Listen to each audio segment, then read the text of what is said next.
Simulcasting over to you. This is usually the Bates Nursery Botanical Bootcamp webinar program.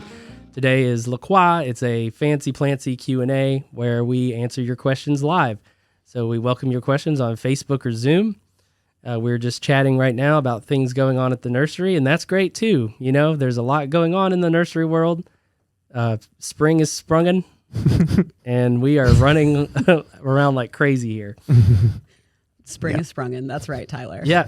I don't know. While we're talking, Austin, what's in bloom around town? What's in bloom? I got to do a video series on this. Just to help people identify trees when you're driving down the road. It's something that I do constantly. It's all I look at. But it's fun to kind of be able to identify them from your vehicle. So right now, what I noticed this morning, crab apples starting to show up. They kind of have, most of them have dark leaves. They're kind of, that's a way to identify them. Their leaves aren't really bright green. They're kind of reddish, if you will, reddish purplish. And then their blooms are typically pink or white behind that. And they started opening up this morning. Also, dogwoods are about to be in full show. They're only about half show right now. So the white ones come out with their blooms kind of yellowish. So it's not all that showy. But then as they creep into the full bloom, they're pure white and they're about to be lit up. Redbuds right now are showing their color. It's funny we call them redbud. They're not red at all. They're purple. Mine's not showing yet. No. Well, you're kind of cold where we're at. That's true. But in the city, most definitely redbuds are throwing some blooms, so that's good. Not too many shrubs right now in bloom. No. I did notice my mother-in-law's house last night. She's got pulmonaria, which is kind of a shade-loving flowering perennial. It's in bloom right now, so like kind of speckled leaves with blues and pinks in their blooms. That's kind of cool. It's very, very early to bloom. Other than that, what else did I see? Oh, at her house again last night, some Dicentra. What do we call that? Bleeding heart is the common name. Mm-hmm. Cool little plant. Comes back from the roots every year. How big is yours right now? Mine's not big at all. Mine's barely pushing up through the dirt, but hers has been in there for I think 3 seasons now. Is it blooming? It is. It's blooming barely. Mine's Just started. about this tall right now. That's about, mine's not even that My tall. peony is yet. about this tall right now. Oh yeah, peonies won't be Peonies long, are people. breaking. They are breaking. Yes. Yeah. My Yep. Ito is going wild. Mm-hmm. She's going to be huge, and I'm so excited. Yep. Peonies won't be long. Thierry is asking, can you divide peonies? Yes, you can. So they have multiple. It's like, so from the ground, whenever peonies get older, they send what we call eyes, which are just their, the start of their leaf production, I guess, if you will.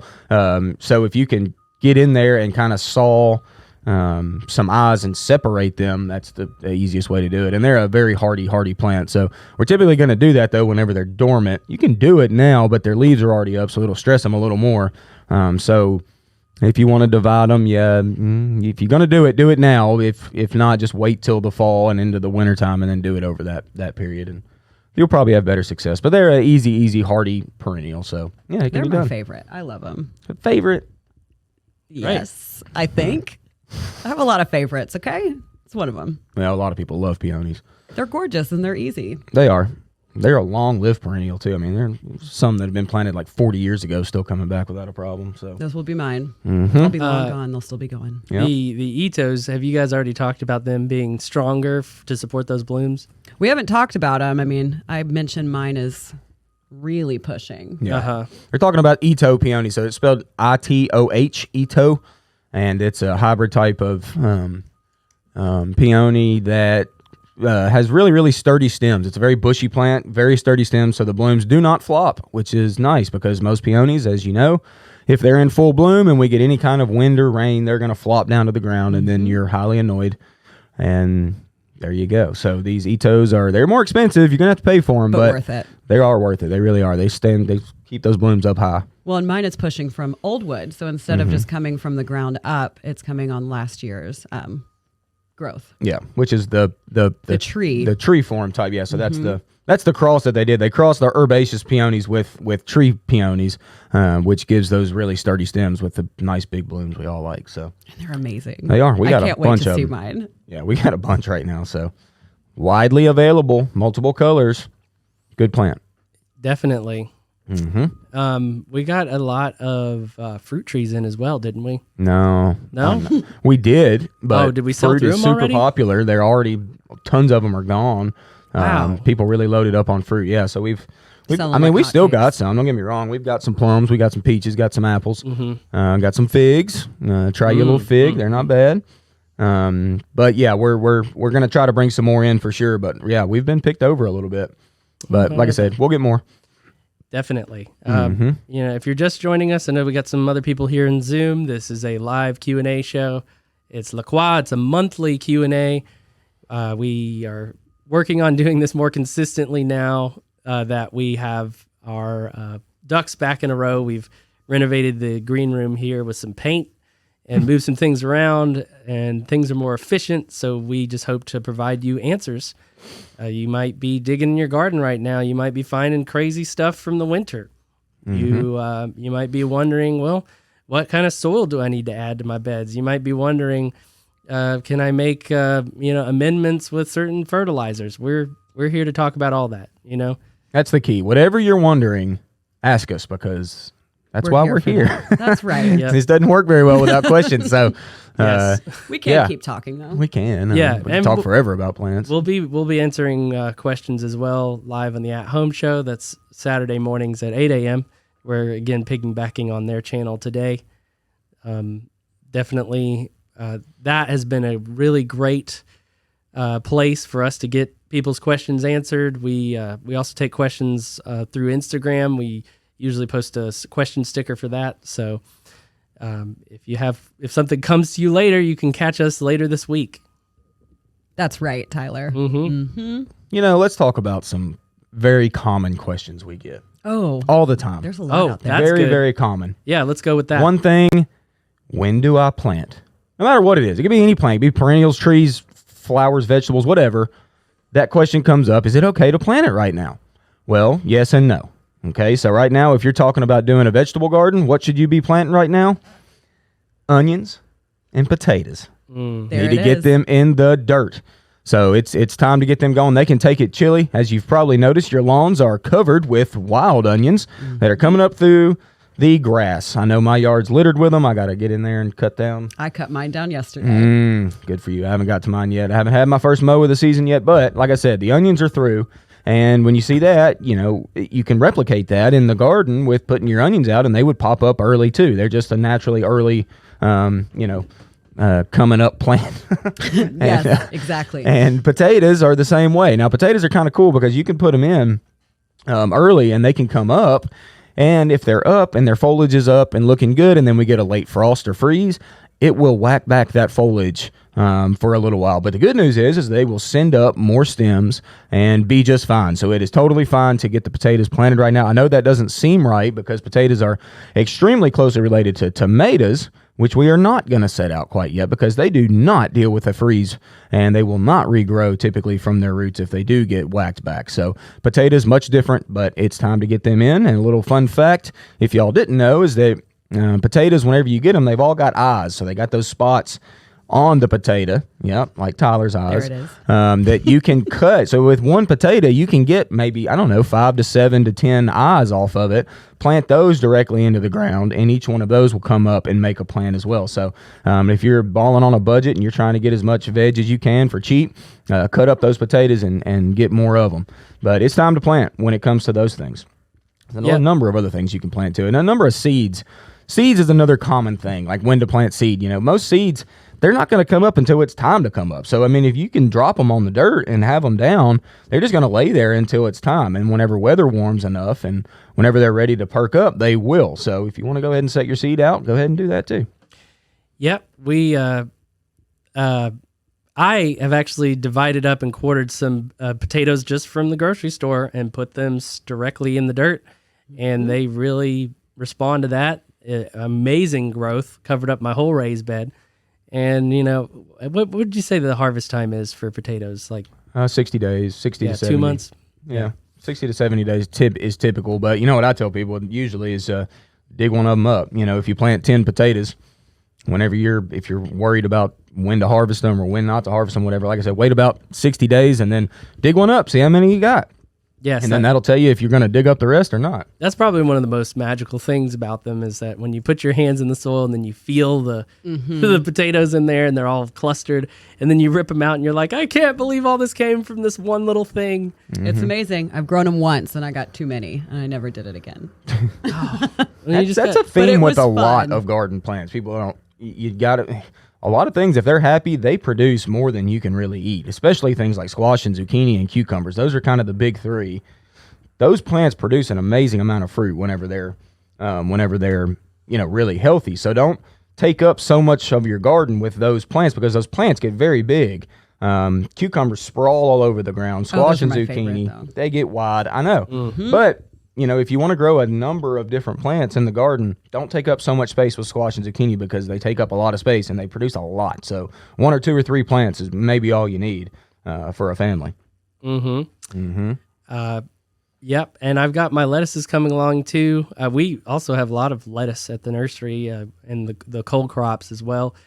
It's really great to be able to go out in your backyard and just, take you off some leaves and come inside and have a quick salad, or it's just like these little things are the things that bring me joy in my garden, and I'm sure that you guys share the same thing as well.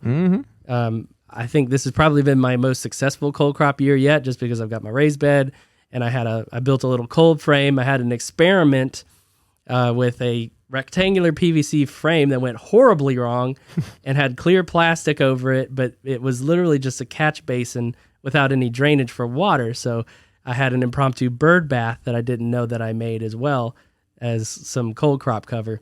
So I made another one and it was better this time. And I think that that's one thing we get from gardening too, is this iterative process.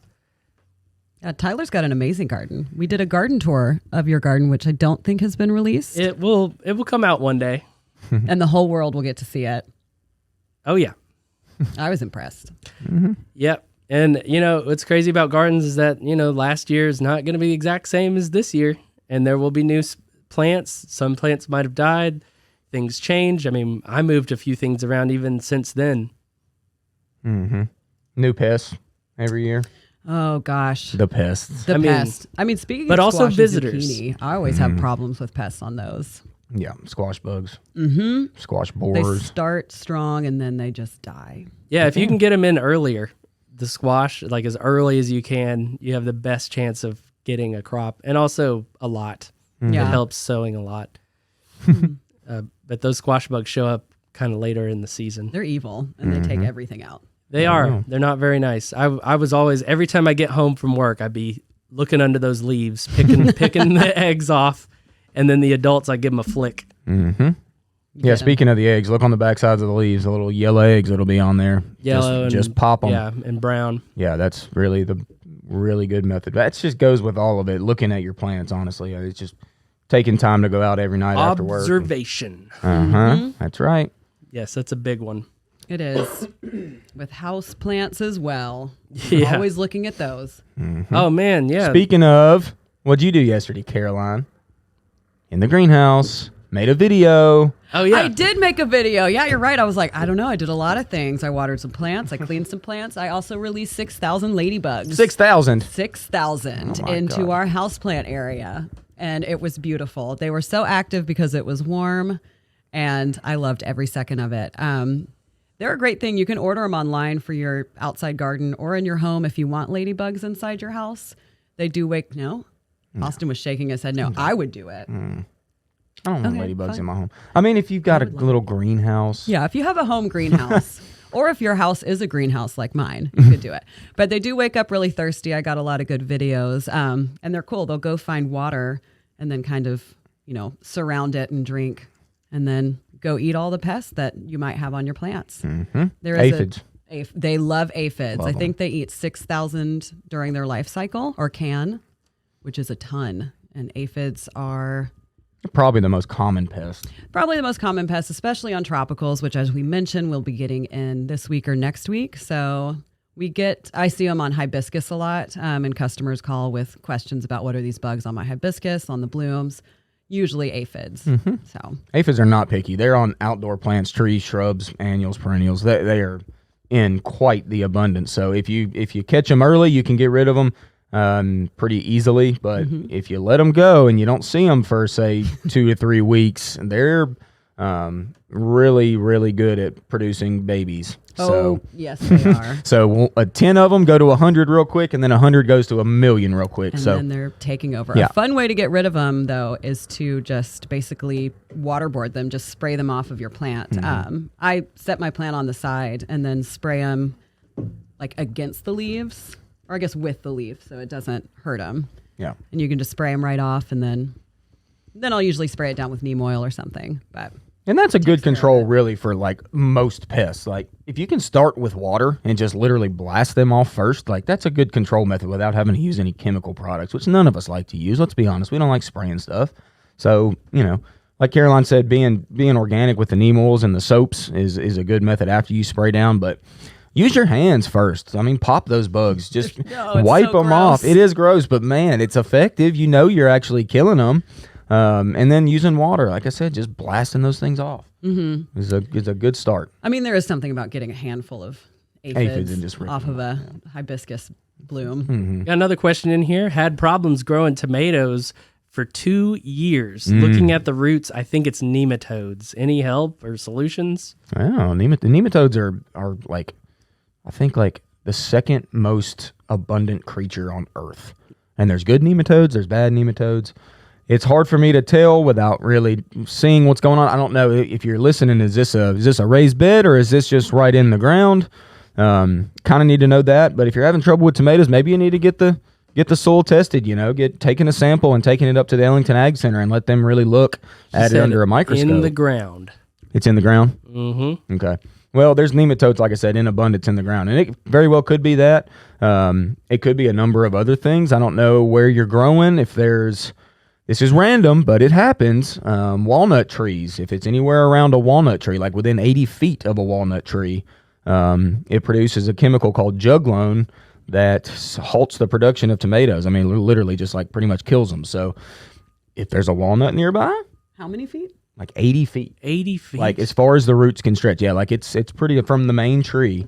It can really impact growth. So I don't know if that's happening either, but it's possible. But like I said, something's going on down below the soil level if you're not getting good, tomato production, because typically they're a vigorous plant as well.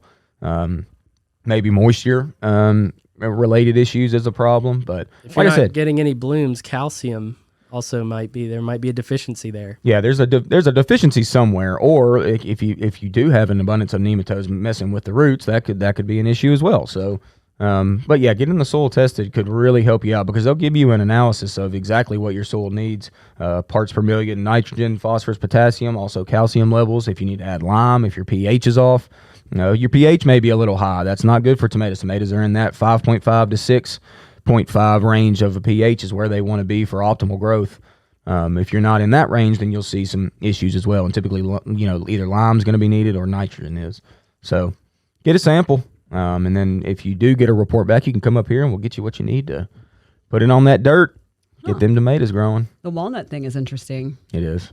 I've lived in my house like 6 years now, and I don't get as many tomatoes as I did other places I lived. And there's a walnut tree nearby my vegetable garden. I'm telling you. I'm going to have to move it now. It actually affects a lot of different plants. I mean, but especially the Solanaceae family, which is the tomatoes, peppers, eggplant, potatoes.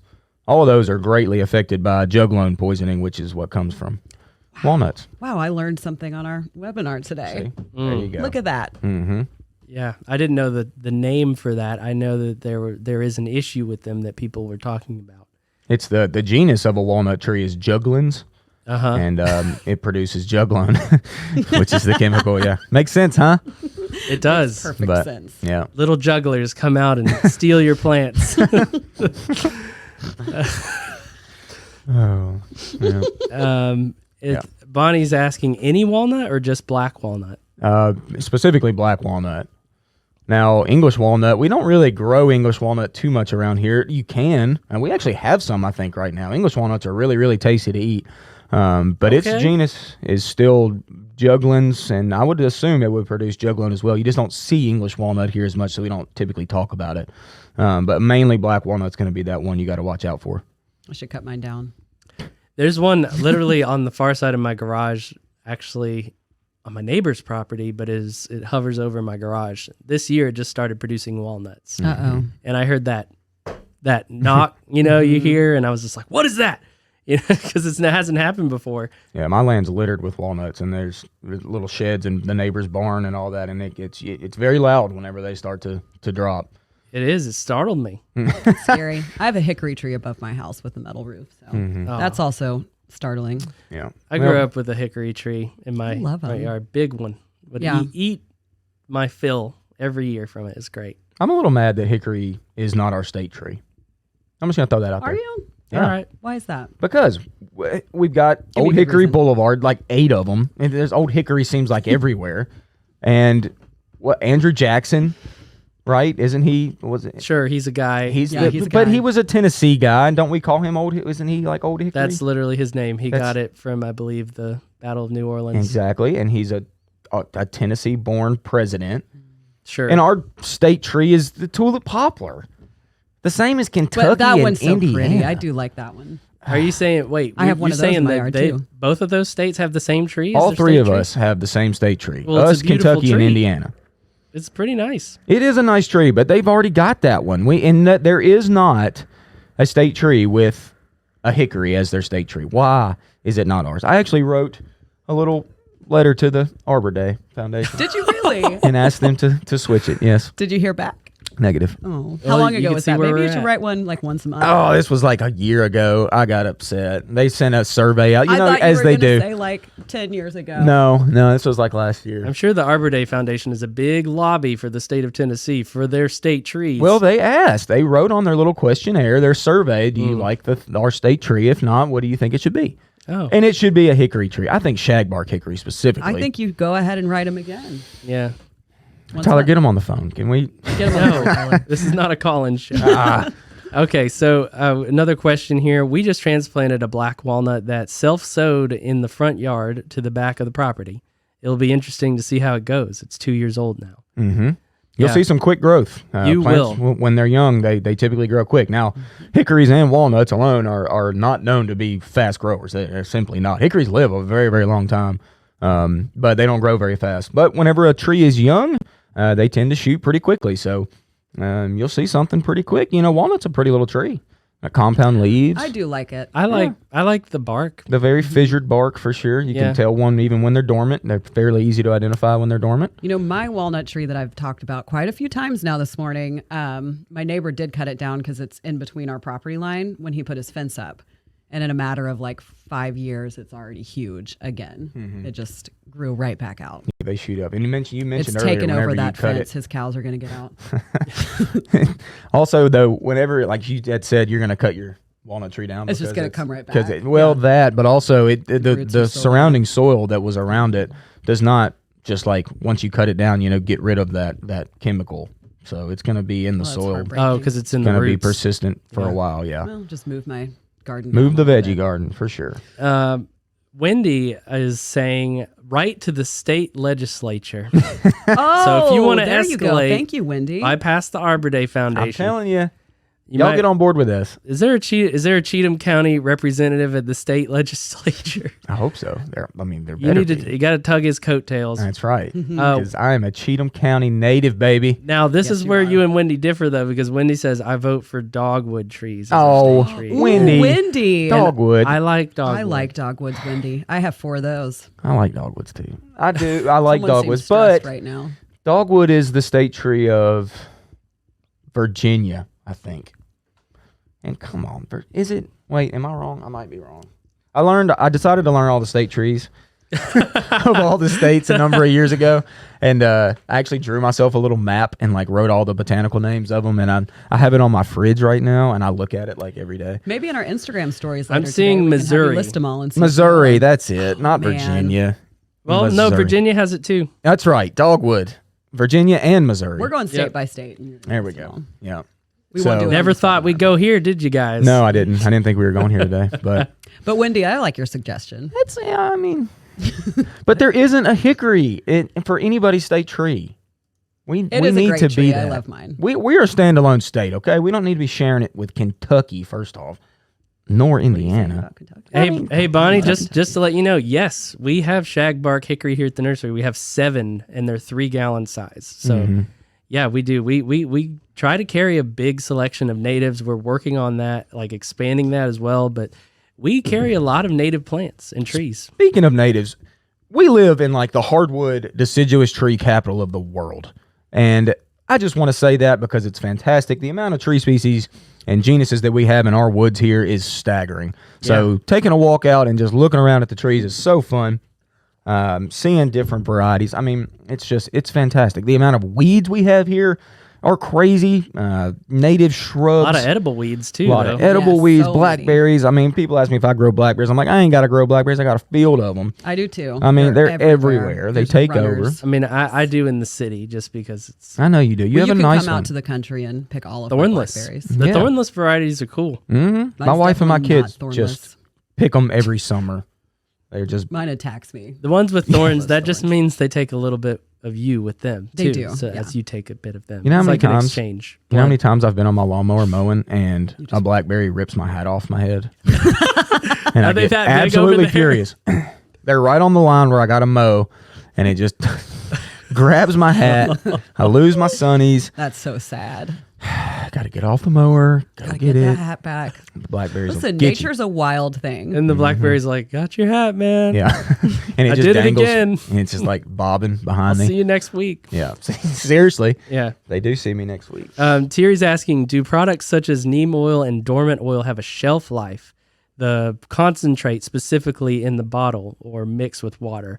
I don't believe so. They're just an oil. Mineral oil is dormant, right? Yeah. Yeah. I don't think neem oil does. I've been using the same neem oil at my house for probably 5 years. and Yeah. It seems just as effective. Yeah, I don't think that has a shelf life. And And I've I never could seen be an wrong. expiration date on That's any true. of our bottles here. Yeah, you would think. Great I observation. do know if they get kind of too hot, specifically neem oil, it kind of solidifies Mm-hmm. and gets a little crusty, but I'm sure it's still just as effective if you can get it out of the bottle. Yeah. Yeah, that's a good point. I think they would put an expiration date on it, I guess, if it did expire. You would think. But, yeah, good question. I don't know exactly, but I'm pretty sure that's... Might be one It of should those be things good. like honey that just lasts for millions of years. Yeah, maybe. Maybe so. Well, if you guys have any other questions, please feed them to us. We're approaching the 30-minute mark, and that is from when I realized we weren't live on Facebook. So we'd love to answer some things. We unfortunately cannot stay for super long because we've got trucks coming in this morning. Like I said, we're expecting tropicals too. Could be any minute today or tomorrow. Hopefully today. Tomorrow's going to be kind of freezy. Is it? It's supposed to be in the 30s tonight. It's 33 in tonight. the morning here at the nursery, which What are is daytime temps tomorrow? Pull up that weather, 60s, Tyler. 50s. Yeah. Yeah. I'm no High I'm no 50s, David 60s. Bates, but let me pull up the weather. But you do okay. You did the weather one day on the At Home show, and I was proud of you. Uh, You're right. You're no David Bates when it comes to weather. I like sounding like a weatherman, that's for sure. You're very good at that. Do, it. Do your weather voice. Do it. All right, folks, here we go. Going into the week, starting Friday, leading into the weekend, 58 degrees, partly cloudy, low of 36 degrees. Going to be kind of chilly. This is from the Bates Nursery weather station. Saturday, 63 degrees, cooling down to 42 at night. Don't forget a little bit of sunshine in there. Kiss the kids and send them off to T-ball practice, folks. We're going to have some good weather this weekend. Yeah, baby. Good job, TY. Perfect, TY. That was great. Huh? All Now right. everyone tuning in knows the weather for this weekend. Yep. Sunday, warming up a little bit more. Monday as well. Still then going. raining Tuesday. I hate the rain. Yeah. I don't mind it. Okay. I like when it well, rains at night.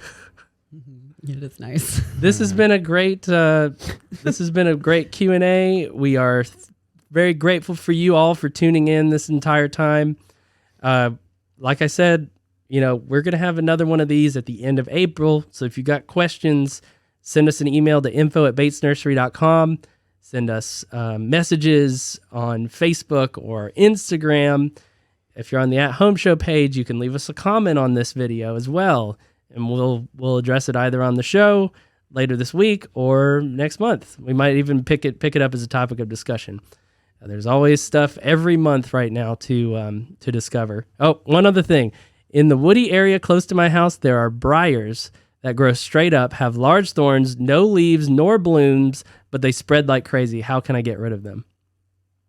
No leaves or blooms. Literally just brambles.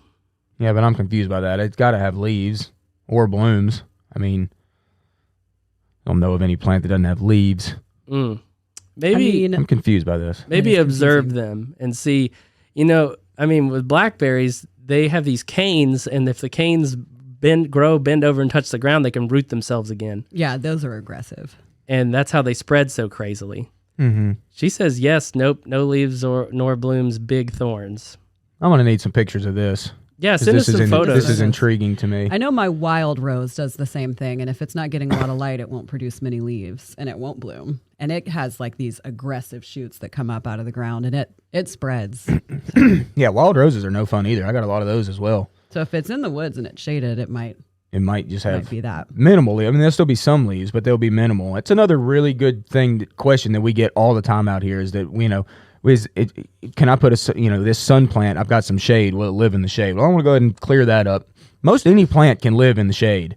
It's just that it grows differently. So like what Caroline was talking about, if you get a wild rose in deep shade, you get a long, leggy, stringy plant with minimal leaves and very small flower production. So, but a rose is a full sun plant that prefers it all day long if you can help it. But in the shade, like I said, it will live. It just lives differently. And that goes with almost all plants. Mm-hmm. So, but I am intrigued by this, so I'd like to see a picture. Yeah, and if you can, take a photo further back and then a little bit photo closer up too. We like getting all dimensions of the plant because it's all important. Mm-hmm. And that goes for anything. If you have any other issues with your own plants in your landscape, whether it's veggies all the way up to landscape plants or house plants, do the same process. Document, and also record conditions such as moisture. If you see any tarnish or anything on the leaves and needles, that's all important to us, and that can help us diagnose your plants better. Mm-hmm. Or clip a little bit with some photos and bring it into the nursery. We have a microscope. Yes, we do. I used it this morning.